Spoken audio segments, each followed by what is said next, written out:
Olá pessoal, tudo bem? Então nós chegamos aqui no 21º capítulo deste livro, Os Mensageiros. E esse capítulo se chama Espíritos Dementados.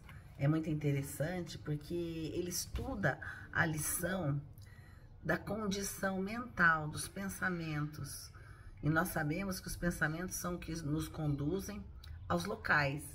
Depois que desencarnamos, enquanto espíritos errantes, nos dirigimos aos locais de acordo com o nosso pensamento, os nossos interesses. Então esse capítulo, ele nos traz uma lição de como o espírito fica preso aos interesses materiais e que ainda se julgam encarnados. Quando Kardec diz que o espiritismo é contrário ao materialismo, é justamente para nos explicar a amplitude dessas lições, de que devemos viver a vida na Terra, mas na perspectiva da verdadeira vida, que é a vida do Espírito. Se permanecermos vivendo na Terra como terrestres, como materialistas, dando valor aos bens materiais, evidentemente, ao desencarnarmos, viveremos momentos tortuosos. E é o que nos traz a lição dos espíritos dementados. Então, o Alfredo, ele está lá atendendo esses espíritos e o André acompanhando ele nesse serviço. E eles estão com grandes botijas d'água, caldeirões de sopa, vasos de substâncias medicamentosas. O Alfredo caminha pelo local. Ele foi abordado gentilmente por um dos doentes. Os enfermos são desequilibrados, propriamente perversos. Doentes que tinham melhores condições, se locomoviam, muitos deles conversavam, apesar do desequilíbrio que ainda carregavam diante dos pensamentos a que tinham. E nesse momento, o Alfredo foi abordado por um senhor que se chamava Malaquias. E ele pergunta acontecendo, ele não tinha noção de que havia desencarnado. Para ele estaria em um hospital, em algum local, com pretensões de retornar à sua casa, de retornar aos seus bens.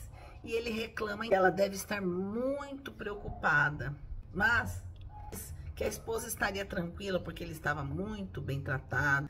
Então, seu Malaquias ouve de Alfredo que ele não deveria ficar tão preocupado com os escravos e nem com a família, porque ele precisava se tratar. E lá ele estava sendo tratado e ele ainda não estava em condições de voltar, em que ele ficasse ali. Por Malaquias, ele falou que reconhecia as observações, mas meus filhos não se movem sem mim. São preguiçosos e necessitam da minha presença. Entretanto, pergunta Alfredo, de onde vieram seus filhos para os seus braços? Não vieram das mãos de Deus?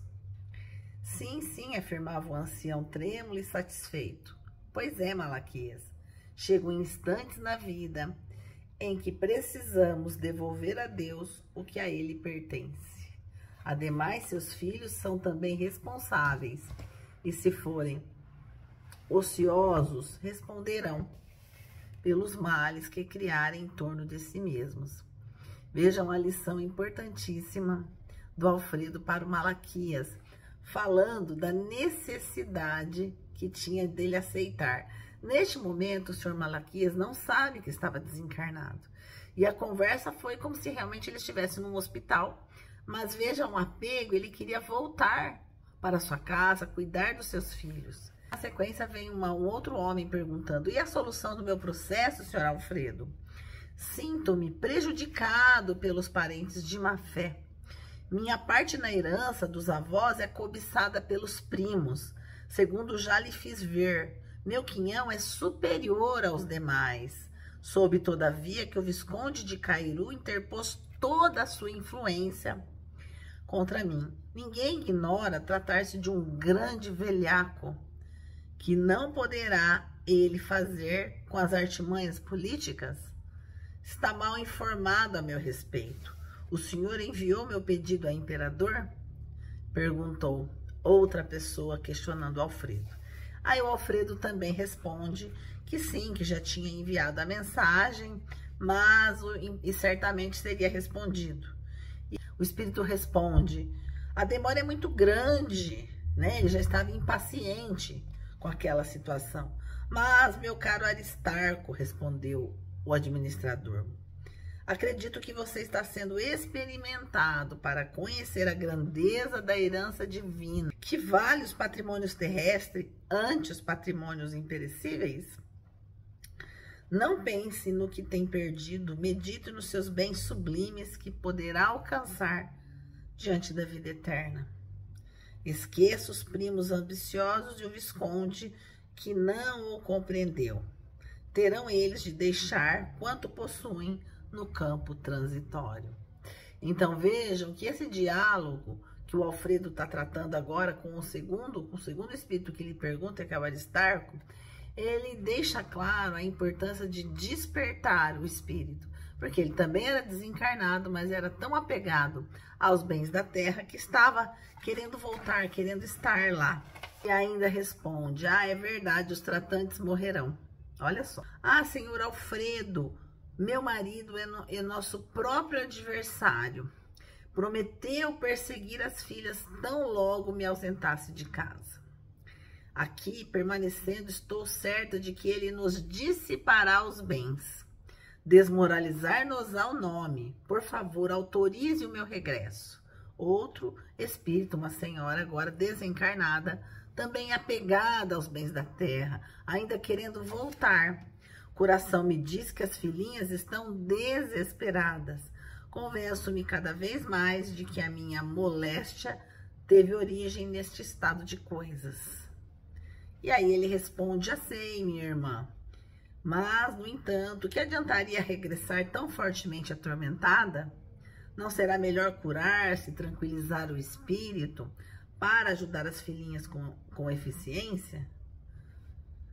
Mas nem sequer sei onde estou, reclamou a senhora. E aí continuaram nesse diálogo, mas o importante para nós, né, para que a gente entenda essa situação, é que o Alfredo explica que esses espíritos que estavam lá desencarnados ainda estavam com a consciência na Terra. E aí ele traz a explicação para todos que estavam lá, inclusive para o André Luiz, da situação desses espíritos. No círculo carnal, seriam todos absolutamente normais. No entanto, aqui são verdadeiros loucos. São desencarnados que por muito tempo se agarraram aos problemas inferiores. Reclamam providências sem falar no ensejo de iluminação que menosprezam. Acusam os outros sem relacionar os próprios erros. Procurei ouvi-los para lhes dar uma ideia do nosso trabalho. No setor dos que se desequilibraram mentalmente por excesso de centralização em propósitos inferiores. Não é crime interessar-se alguém pelas atividades rurais, pela recepção de uma herança, pelo bem-estar da família, mas no fundo o velhinho que reclama terras e escravos nunca pensou senão em tirania no campo. O cavalheiro que aguarda a herança deseja lesar os primos. E a senhora desencarnou quando pretendia envenenar o marido às ocultas. Conheço-lhes os processos um a um. Acordaram de longo sono na inconsciência e julgam-se ainda encarnados, supondo igualmente que podem dissimular as pretensões criminosas. Então vejam a lição, né, o apego à matéria e aqueles pensamentos de lesar as outras pessoas. Então fica claro aqui, primeiro, né, que para os espíritos nós somos um livro aberto. Muito embora a conversa que eles estavam travando com esses espíritos, eles sabiam e eles conheciam a maldade de cada um e realmente o verdadeiro propósito. Estavam reclamando, estavam falando, se passando por vítimas, quando na verdade eles eram os verdadeiros algozes da situação. E, claro, o Alfredo, como um bom evangelizador, Alfredo conta que esses espíritos foram recolhidos em pior estado, muito tempo. Perderam a memória, mas aí gradativamente foram encaminhados aos institutos magnéticos de Campo da Paz, para que pudessem receber auxílios.